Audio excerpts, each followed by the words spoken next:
Top of the morning to you, and welcome to our newest episode of Capital Markets Quickie from MVP Mind Value Partners. The stock market brushed off the uncertainties around the economic recovery and finished the week higher on hopes that Congress will reach a deal on another coronavirus relief bill.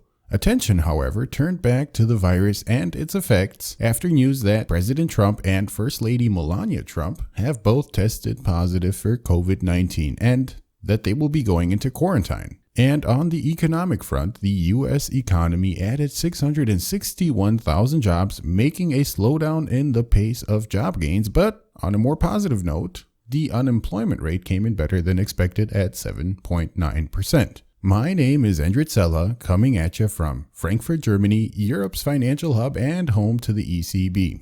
Let's take a look at what moved the markets this week. The unpredictable path of the pandemic shapes and will continue to shape the economic recovery for some time to come. The markets did drift lower on Friday due to the news that President Trump and First Lady Melania Trump tested positive for COVID-19. Friday's news puts the coronavirus back in the forefront of headlines, and this could have behavioral effects on consumers who may now be more cautious in returning to normal economic activities in the presence of an ongoing pandemic. States across the United States are stuck between a rock and a hard place when it comes to negotiating the delicate balance between continuing a phased reopening of their economies and containing the virus. New cases continued to top 40,000 per day last week, which is about 38% above the levels in April when widespread lockdown measures were in effect. Now, it's also important to mention that more people are being tested.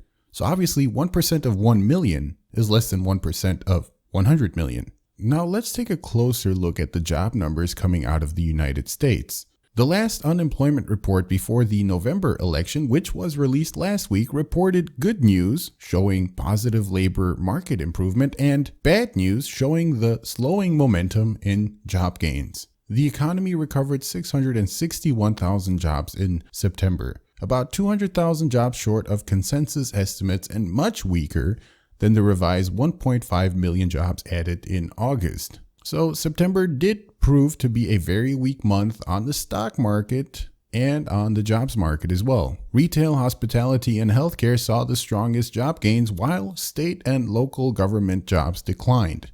After 5 consecutive months of job gains, there are still 6.8 million more unemployed Americans than in February before the pandemic. In addition, this week, companies in hard-hit sectors such as Disney and the major airlines American, United, and U.S. Airways announced future layoffs. The September jobs report was viewed by many as evidence that the recovery is slowing, but on the other hand, Friday's ISM manufacturing data for the Eurozone and the United States provided further evidence that the economy is actually quickly recovering. Both manufacturing indices have rebounded very strongly from their COVID lows, and both are now consistent with relative healthy economic growth conditions. However, manufacturing doesn't quite play such an important role as it once used to for Europe and the United States, especially seeing as 77% of US GDP comes from the service sector. And that is exactly where a lot of the jobs have gone missing due to the lockdown measures. So why has the stock market rallied over the past 6 months regardless? Well, that is partly attributed to the aggressive fiscal stimulus in the US and other developed economies. To date, the federal government has added nearly $4 trillion in new spending to help the economy emerge from the worst economic recession since the Great Depression.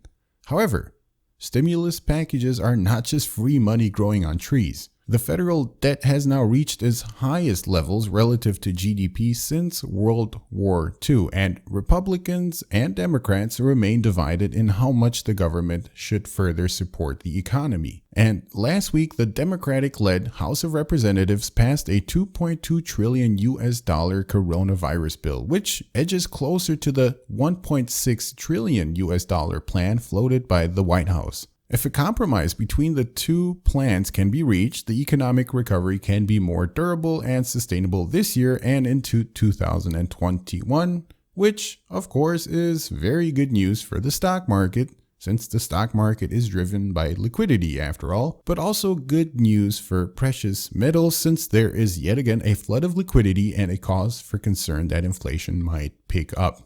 And speaking of liquidity and currency, we had some very interesting news coming out of Frankfurt this week. Of course, I'm talking about the ECB, the European Central Bank, taking a big first step toward launching a digital currency, namely the digital euro. The central bank's legal office has filed an application for the trademark digital euro with the European Union Intellectual Property Office. The ECB is expected to soon release its assessment of whether to launch a digital euro, and I will most certainly keep you updated on further developments. And with that, ladies and gentlemen, we conclude today's episode of Capital Markets Quickie. To all of you listening from every corner of the globe, I wish you all the best, and stay tuned for our next episode on Sunday, October the 11th.